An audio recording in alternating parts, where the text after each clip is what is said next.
বিশ্বকে আবার ঢুকছে নতুন এক পারমাণবিক যুদ্ধের দৌড়ে। ৩ দশক পর যুক্তরাষ্ট্রের প্রেসিডেন্ট ডোনাল্ড ট্রাম্প ঘোষণা দিয়েছেন আবার শুরু হতে যাচ্ছে পারমাণবিক পরীক্ষা। এমন ঘোষণা যে বিশ্ব রাজনীতিতে ঝড় তুলবে তা বলাই বাহুল্য।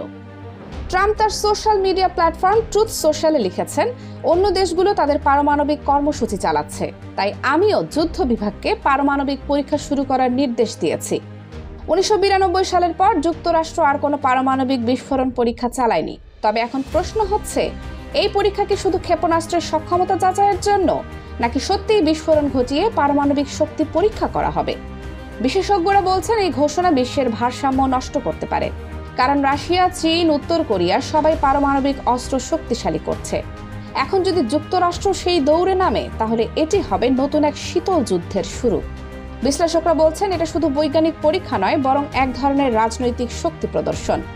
অন্যদিকে চীন ইতোমধ্যেই মার্কিন যুক্তরাষ্ট্রকে পারমাণবিক পরীক্ষা নিষিদ্ধকরণ চুক্তি মানার আহ্বান জানিয়েছে।